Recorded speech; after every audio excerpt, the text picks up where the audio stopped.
with a knife in general. Okay, great. What is happening? I think my bread is busted. I don't like the pressure. You know what, Christina? I'll finish that. Don't call me chef.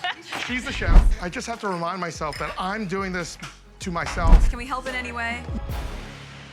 Meghan Markle's cooking show is back, and after forcing myself to sit through the season 2 premiere, I'm questioning everything. What I witnessed wasn't just bad television, it was a masterclass in manufactured authenticity that left me genuinely uncomfortable. From painfully scripted interactions with A-list celebrity guests, to moments where her true personality broke through the polished veneer, episode 1 was an absolute train wreck disguised as cozy domesticity. Michelin-starred chef David Chang looked like he wanted to escape, while Christina Tosi from Milk Bar spent most of the episode looking like she was attending a funeral. When you're trying this hard to appear relatable, every single moment that feels inauthentic becomes glaringly obvious. And trust me, there were plenty of those moments. I watched this so you don't have to, and I'm definitely taking one for the team here. This wasn't just a cooking show gone wrong. This was a 43-minute expose of everything problematic about Meghan's approach to public life. The performative friendships, the desperate need to appear competent while clearly struggling, and most telling of all, the way her celebrity guests seem to be going through the motions. And this is just episode 1. I've already binged through all 8 episodes that dropped on Netflix, and the cringe only gets worse from here. We're breaking down every uncomfortable moment from this entire season because the premiere was just the tip of the iceberg. Trust me, you absolutely dodged a bullet by not watching this disaster unfold. Let's start with what was supposed to be Meghan's moment to shine as the confident hostess, but instead revealed someone desperately overcompensating for her obvious insecurities. From the very first moments, her energy felt forced and performative in ways that made even her celebrity guests visibly uncomfortable. The red flags started immediately, with her overly enthusiastic introduction of the day's activities. Real confidence doesn't require this level of manufactured excitement, but Meghan seemed to think volume and energy could mask her obvious nervousness about hosting actual culinary professionals. Thinking about putting each of us in our comfort zone and out of our comfort zone. So I thought we'd begin with flower arranging. Notice how she's already setting up excuses for potential failure by framing everything as being out of comfort zones. This isn't confident hosting, this is someone creating safety nets before anything even happens. A secure host would let activities speak for themselves rather than pre-explaining why things might go wrong. The most telling moment came when she tried to establish authority during the flower arranging setup, but her instructions were vague and unhelpful compared to what her guests actually needed. Okay, so start with a vessel. See what speaks to you, and then we can play. See what speaks to you isn't instruction, it's someone who doesn't actually know what they're doing trying to sound mystical and artistic. Compare that to how Christina and David gave each other clear practical guidance throughout the episode. But the real awkwardness peaked during the broken pottery incident. Instead of laughing it off or handling the mishap gracefully, watch how her hosting persona completely cracked under the slightest pressure. What is happening? There's an enormous crack along the entire side. What about this one? Her tone shifted from fake cheerful to genuinely frustrated in seconds. Real hosts know how to roll with unexpected moments because they understand that authenticity comes from handling imperfection gracefully, not from trying to control every variable. The most damaging revelation was her constant need to narrate and explain everything happening around her, as if her guests couldn't experience moments without her commentary. It brings me so much joy to see everyone just having fun and trying so many cool new things. This wasn't natural observation. This was someone performing the role of a gracious host rather than actually being one. Real joy doesn't require announcement, and genuine hosts don't need to tell people they're having fun. The awkward host energy wasn't just about nervousness or inexperience. It was about someone so disconnected from authentic interaction that every moment felt like a performance designed for external validation rather than genuine human connection. What became increasingly clear throughout this episode was Meghan's desperate attempt to position herself as some sort of culinary and lifestyle authority, despite having absolutely no credentials or authentic expertise to back up that claim. Every segment felt like someone cosplaying as Martha Stewart without understanding what actually makes lifestyle content credible. The water marbling scarf segment was particularly revealing because it perfectly encapsulated her approach to expertise. She presented this ancient technique as if she was introducing some revolutionary craft discovery, while simultaneously admitting she'd never done it before. We're gonna do water marbling, which is a really cool and kind of, I'm not gonna say easy, but easier than it seems process. Notice the hedging language. She can't even commit to calling her own activity easy because she genuinely doesn't know if it is. Real experts speak with confidence about their subjects because they actually understand them. This was someone winging it while trying to sound authoritative. The most damaging moment came when she tried to give cooking advice about basic pantry staples, delivering elementary information as if it was insider knowledge. Especially you have puff pastry in your freezer, which you should always have. I know. You've always got lip gloss and mascara. I got your lip gloss, I got your blush, I don't got your puff pastry. That analogy was supposed to sound clever and relatable, but instead highlighted how surface level her understanding really is. Comparing essential beauty items to having frozen pastry shows someone who thinks lifestyle advice is about having the right products, not understanding technique or purpose. But here's where it got truly embarrassing. When actual experts like David Chang started cooking, Meghan immediately deferred to their knowledge while trying to maintain the illusion that she was still in charge. That's a good pro tip. She's literally calling basic cooking techniques pro tips, as if she's learning alongside the audience. How can someone host a cooking show while openly admitting they're discovering these techniques for the first time? The expertise pretense completely crumbled during the cooking segment, when she had to admit her limitations while still trying to sound knowledgeable. Try the vinaigrette and tell me, because I don't know what it's going on particularly, so it's just... She made a vinaigrette but doesn't know how it tastes or what's in it. Then she tries to cover her confusion with whimsical language about happiness. This isn't charming uncertainty. This is someone who fundamentally doesn't understand cooking, trying to fake expertise through mystical-sounding nonsense. The most revealing admission came when she discussed her actual cooking background, which turned out to be watching television rather than any real training or experience. Watching a lot of cooking shows growing up, that's what I enjoyed watching. So her culinary expertise comes from being a passive consumer of cooking content, not from any actual skill development or training. Yet she's positioned herself as someone qualified to teach others and host culinary professionals. The expertise pretense wasn't just about lacking knowledge, it was about the fundamental dishonesty of presenting yourself as an authority when you're clearly a beginner. Real lifestyle experts earn their credibility through years of practice and genuine expertise, not through confident delivery of basic information they learned yesterday. The most disturbing aspect of this entire episode was watching Meghan systematically manufacture what were supposed to be spontaneous, heartfelt moments. Every interaction felt like it had been focus grouped and scripted, creating an uncanny valley effect that made genuine human connection impossible. The forced emotional beats started early and never let up. Watch how she tried to create artificial intimacy during the makeup touch-up scene, turning what should have been a natural moment between friends into a performed display of closeness. Do you want me to powder you? If you want. Actually, I should just... You look great.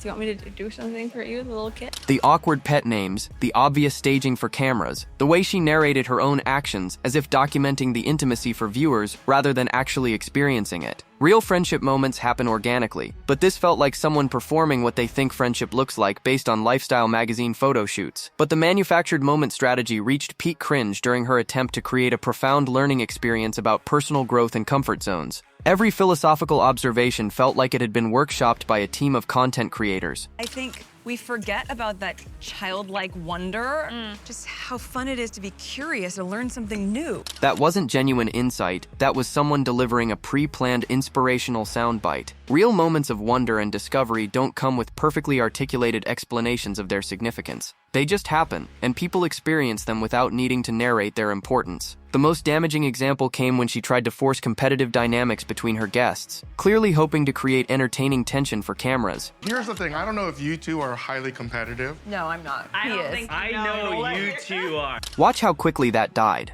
Real friends would have either genuinely engaged with that competitive energy or shut it down with authentic banter. Instead, we got polite deflection because nobody wanted to participate in manufactured drama with people they barely know. The manufactured moment strategy completely backfired during what was supposed to be the emotional climax of the episode. Instead of letting natural appreciation flow at the end of their time together, Meghan launched into what felt like a rehearsed speech about friendship and life anchors. It brings me so much joy to see everyone just having fun and trying so many cool new things. She literally listed their activities like she was giving a progress report to a supervisor. Real hosts don't need to recap obvious experiences, but Meghan seemed compelled to document every moment as if her guests might forget what they just lived through. The manufactured moments weren't just bad television, they revealed someone who has completely lost touch with authentic human interaction, when every gesture feels calculated for external consumption, when every emotion feels performed rather than experienced. It creates a deeply unsettling viewing experience that left everyone involved looking uncomfortable. Most concerning was how obvious these manufactured moments were to everyone except Meghan herself. Her guests clearly recognized they were participating in content creation rather than genuine friendship, but they maintained professional politeness while it happened.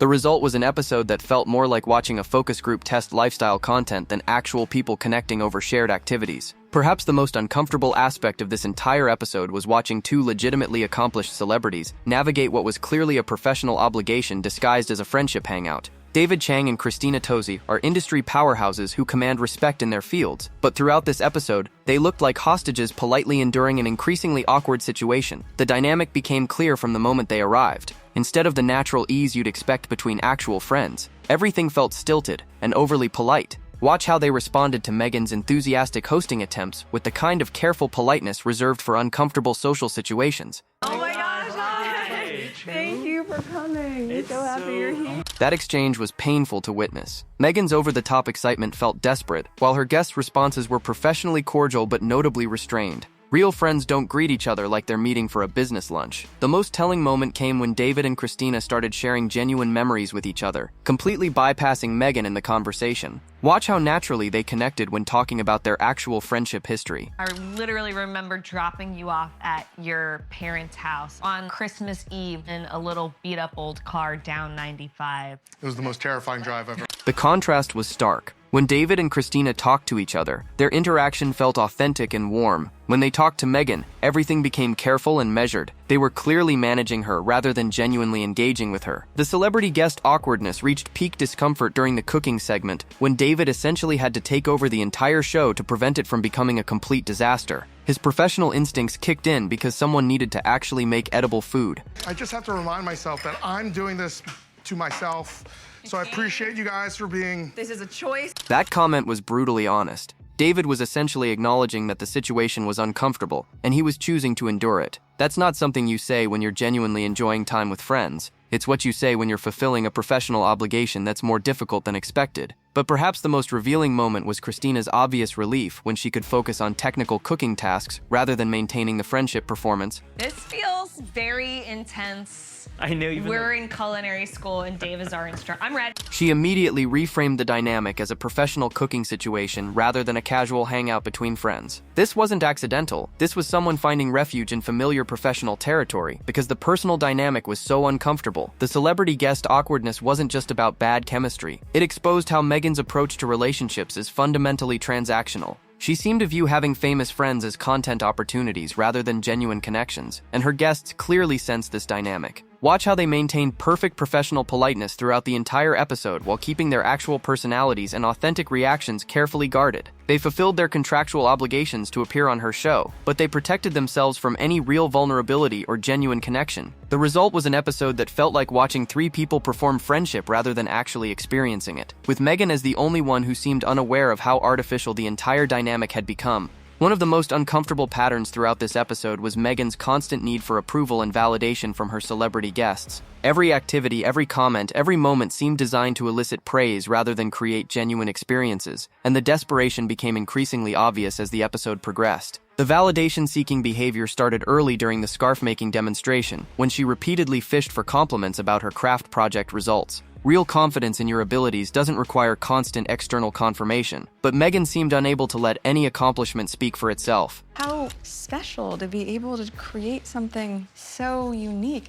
How on earth have I never done this before? That wasn't genuine wonder about discovering a new skill. That was someone performing amazement at their own abilities for their audience's benefit. The rhetorical question format was clearly designed to prompt her guests to validate her natural talent and express amazement at her quick learning. But the desperation became truly cringeworthy during the flower arranging competition when it became obvious that everyone else was significantly better at the activity she had chosen as her specialty. Instead of gracefully accepting the results, she seemed genuinely rattled by not being the clear winner. By the way, I just went back out there and retweaked my arrangement. She actually went back to modify her arrangement after seeing how much better her guests' work was. That's not playful competition. That's someone who genuinely cannot handle not being the best at something, even an activity meant to be fun and relaxed. The validation-seeking reached peak desperation when she started making grandiose claims about her hosting abilities and the uniqueness of her approach to entertaining. Can I just say this is maybe one of the most joyful days. Oh, that's so No one ever nice. invites anyone over to come and flex.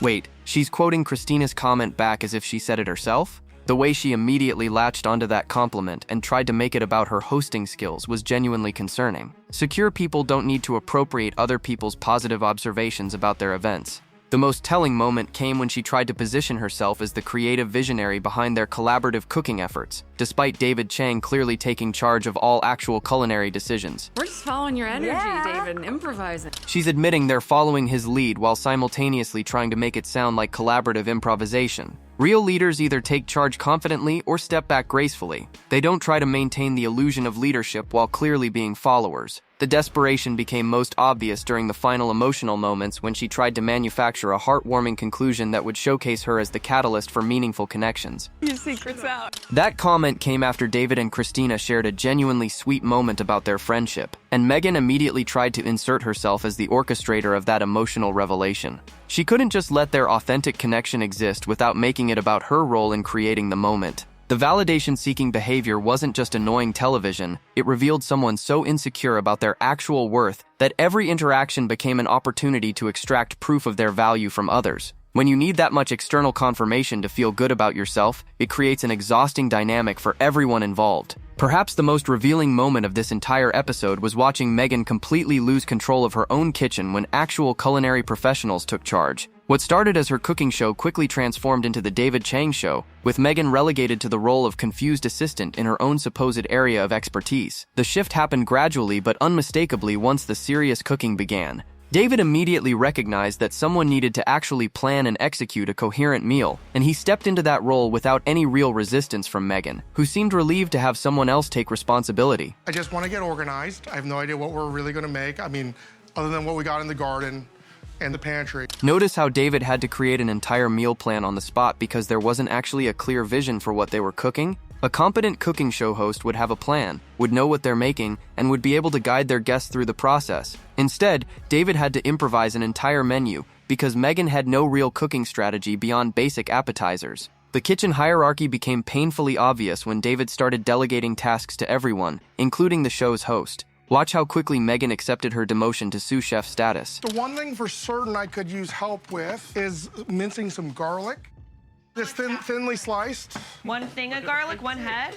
3 cloves. David was giving Meghan basic prep work assignments in her own kitchen. She went from being the supposed culinary expert to receiving elementary cooking instructions from her guest. The reversal was so complete that she seemed grateful for the guidance rather than embarrassed by the role switch. But the humiliation reached its peak when David had to actively redirect Christina away from helping Meghan because it was clear she needed professional assistance to accomplish basic tasks. You know what, Christina?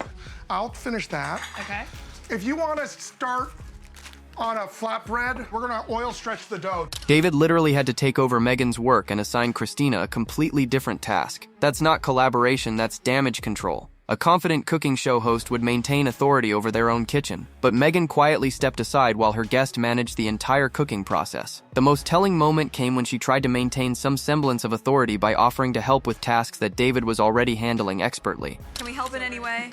I think... No, this is the part where he's still in his head laying out the road. She had to ask permission to help in her own kitchen, then immediately made excuses for why David didn't need her assistance. Real cooking show hosts either lead confidently or delegate intentionally. They don't beg to be useful while their guests run their own show. The kitchen takeover wasn't just about cooking competence, it was about the fundamental failure of Meghan's entire premise. If you can't maintain authority in your own supposed area of expertise, surrounded by your own equipment in your own space, then what exactly are you bringing to the table as a lifestyle expert? The humiliation was complete when she was reduced to making basic observations about cooking processes that David was demonstrating, like a student taking notes rather than a teacher sharing knowledge. Throughout this episode, Meghan's behavior revealed someone desperately overcompensating for her obvious insecurities by working overtime to appear knowledgeable, creative, and socially adept. The result was a performance so exaggerated that it highlighted exactly what she was trying to hide. The overcompensation was most obvious during her attempts to sound like a seasoned entertainer sharing hard-earned wisdom about hosting and creativity. Every observation felt like someone trying way too hard to appear insightful and experienced. It was an experiment, but I think so much of it today will also be about finding new things that we may or may not be good at. That wasn't natural reflection about the learning process. That was someone performing depth and wisdom for the cameras. Real confidence doesn't require constant philosophical commentary about your own activities. Secure people just do things without needing to explain the deeper meaning of every experience. The overcompensation became particularly cringe during her attempts to establish credibility through name-dropping and insider knowledge. She couldn't just enjoy her guests' company without constantly reminding everyone of their professional accomplishments and her connection to their work. Michelin-starred restaurateur, TV host, founder, Momofu. The way she delivered those credentials felt like someone reading from a resume rather than naturally introducing friends. Then she immediately had to prove she's a real consumer of David's products, as if her friendship needed product endorsement validation to seem legitimate. But the overcompensation reached painful levels when she tried to match the professional expertise of her guests with amateur observations delivered as profound insights. I love the idea of being able to rethink baking to be just a little more spontaneous. She's presenting basic flexibility in baking as if it's revolutionary thinking, clearly hoping to sound like someone with deep culinary philosophy. Real cooking experts don't need to announce their insights about intuitive cooking because they demonstrate that knowledge through their actual skills. The most telling example of overcompensation came when she tried to create artificial expertise through overly detailed explanations of simple processes, hoping technical language would mask her obvious inexperience. I have my water in this shallow pan, and I've already added carrageenan, which thickens the water so these colored dyes can float on top. She delivered that explanation like someone who had just learned the terminology and wanted to prove she understood the science. Real experts explain things naturally without the obvious effort to sound knowledgeable through technical vocabulary. The overcompensation extended to her attempts to appear deeply connected to nature and sustainable living through her garden commentary, but even that felt performative rather than genuine. This is why you leave New York City, so you can have something like this lovely garden. The way she presented her privilege as wisdom about lifestyle choices was tone-deaf and revealed someone trying to justify their advantages through philosophical-sounding observations about urban versus suburban living. Most concerning was how obvious the overcompensation was to everyone except Meghan herself. Her guests maintained polite engagement while clearly recognizing they were witnessing someone working much too hard to appear competent and sophisticated. The harder she tried to impress them, the more her actual insecurities became apparent to everyone watching. The overcompensation catastrophe wasn't just about trying too hard. It was about someone so disconnected from their authentic self that every interaction became a performance designed to convince others of qualities they clearly don't possess. The final and perhaps most damaging aspect of this episode was watching Meghan attempt to maintain a veneer of professional competence while everything around her exposed the complete opposite. Her efforts to appear polished and put together only highlighted how unprepared and out of her depth she really was. The professional facade started cracking early when she tried to present herself as an organized host with clear plans and structured activities. But as the episode progressed, it became obvious that her preparation was entirely surface level. Shall we make a little welcome snack for our guests? Notice how she presented this as confident menu planning, but then immediately had to rely on store-bought puff pastry and basic techniques. Real culinary professionals don't need to emphasize how easy everything is unless they're concerned about their ability to execute it successfully. The professional polish completely dissolved when she had to admit her fundamental limitations with basic cooking equipment and techniques, yet still tried to maintain authority over the kitchen experience. Are you comfortable cutting onions? I'm more comfortable now than last time. Okay, with a knife in general. Okay, great. She's literally discussing her makeup artist's comfort level with knives while positioning herself as someone qualified to teach cooking on television. The disconnect between her professional aspirations and her actual skill level was staggering to witness. But the facade reached its most desperate point when she tried to maintain control over activities that were clearly beyond her expertise level, using vague instructions that revealed her lack of actual knowledge. Just keep in mind, you're gonna end up choosing all your greenery that'll be the base. Those weren't expert instructions. Those were someone repeating general guidelines they'd probably read online without understanding the actual principles behind floral design.